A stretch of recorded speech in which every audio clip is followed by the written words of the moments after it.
Hello everyone, this is Isaac. I would like to welcome you to my podcast called A Writer's Bug. Who should have this bug?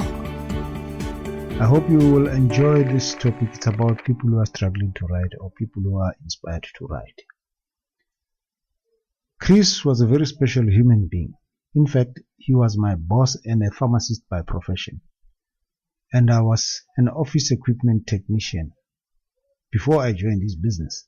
This was an odd combination of talents and skills, yet his business was organizational development and leadership coaching. He specialized in human resources development interventions and business processes for corporations and multinational companies. His motto was simple: 1 + 1 = 3, which means two people of like minds can impact the world positively when they engage their common actions towards a positive change.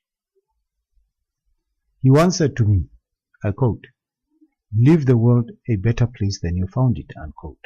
Somehow, I could relate to what he meant. Chris was an unconditional giver, a coach, the elder brother I did not have, a teacher, a businessman, entrepreneur, a friend, a role model, and a leader to people he came in contact with. He influenced my writing, acknowledged my talent, and inspired me to continue to write until the buck stops. We were at his office on a Friday afternoon. Just after lunch, I went to sit alone in the lounge room because everyone was preparing to play volleyball. I decided to sneak out because I wanted to capture a special mood, I quote, in words, unquote, of the office staff all playing volleyball as I watched them from the balcony of the office vantage point. They were having fun and letting their hairs down. After all, sales were good and we had reached our targets and were fully booked to deliver training programs for the following month. Business was good. I had some fragmented pieces of paper and a pen.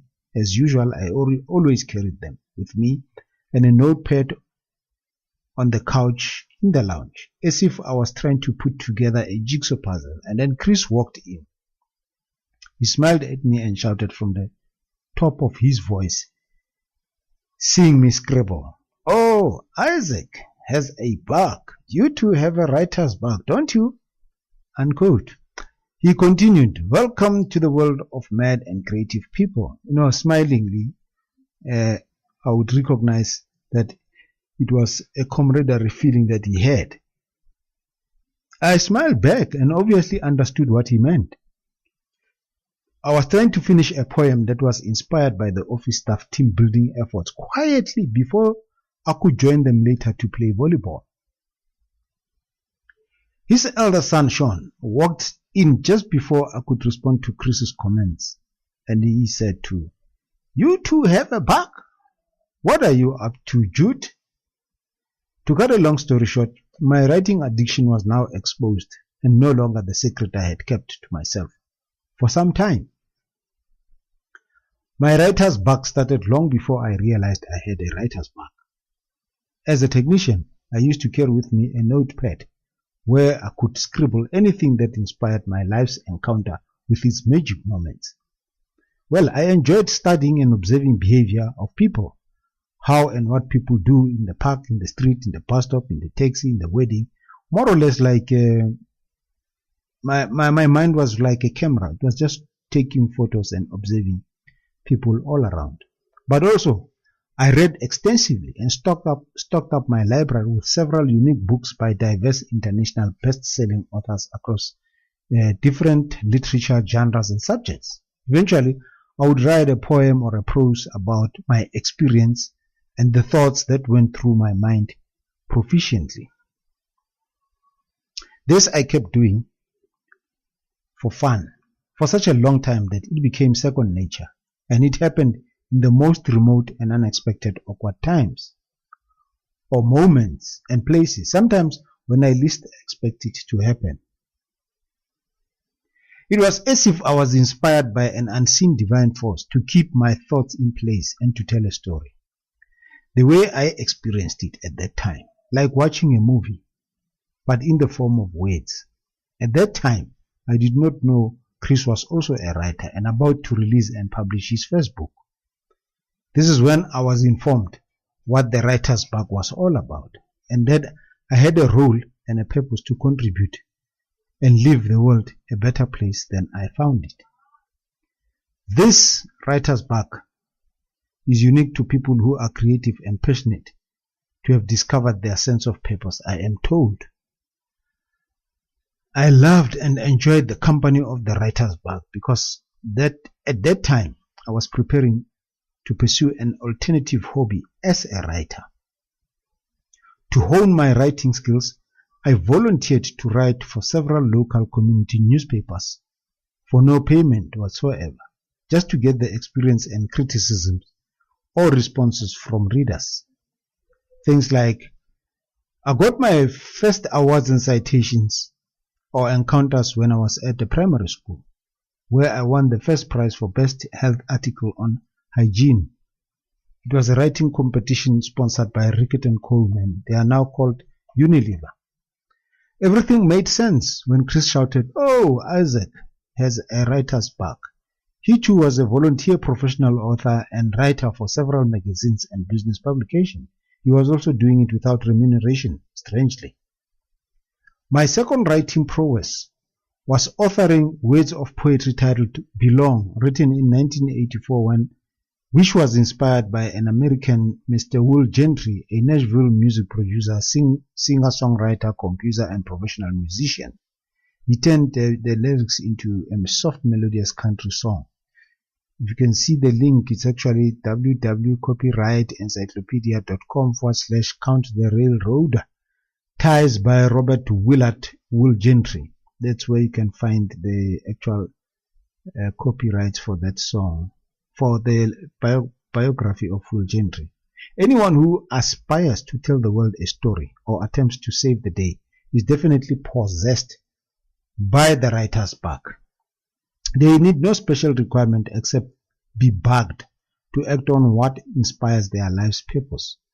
Looking back to the years that gone by, I find it impossible to learn a new skill today without volunteering to discover my other hidden talents and passions. Yet my third and most profound encounters with the writer's bug is authoring a poem called Key to Love, which won the first prize in the International Song of the Year Lyrics category in 2005. The link is in www.songoftheyear.com/winners/2005/2005 allwinners.htm. That's where you can find the winners for 2005 Song of the Year Lyrics category. My fourth challenge came around June 1990, where I was appointed to write for the Business Resources magazine journal. I was the first African author credited amongst white professors and scholars to contribute business articles that deal with productivity and human development at factory floor. This initiative was engineered and propagated by Chris himself to boost and leverage my career prospect in HR at that time. My writer's bug inspired me to write and contribute by pouring my heart out, to challenge and question convention, lately to do prose, journals, and commentaries. This is where the buck stopped. I have authored and written more than 10 books, and only 6 are published. To name a few: The Quiet Joyful Noise, When Fate Ties You Into a Knot, What Do You Do? Which IT Book? Tips How to Take Care of Your Finances in 7 Easy Steps, Soweto in a Nutshell, Call It What You Like, and so on. So, if you have the bug, you are considered a writer. Can you write without the writer's bug? It's a question. I don't know. Anyone who has written and published any form of books, journals, or newspaper articles must have been inspired by this bug. They must have read a variety of literature to soak themselves into a pool of self-expression To get the bug, you must be ambitious, you must be wise, and possess the sixth sense, shared vision and passion to leave the world a better place than you found it. You will be the host of the writer's bug. They must have a stamina to follow the dictates of the bug, possess long-term ambition to fulfill prophecies of their calling, right to communicate openly and heal the wounds of the world, inject the world with love, joy and purpose. They must have a well-designed plan to execute their writing vision, or learn through trial and error before they can be called master of the art.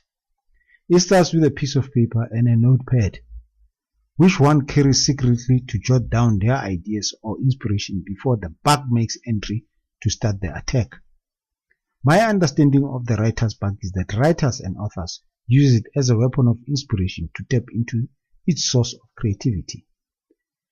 Empowered and seasoned writers carve words into images. They take us through landscapes of their imagination to blatantly show us our hopes, fears and desires, permitting us entry to appreciate the unknown mysterious grand theater of our minds.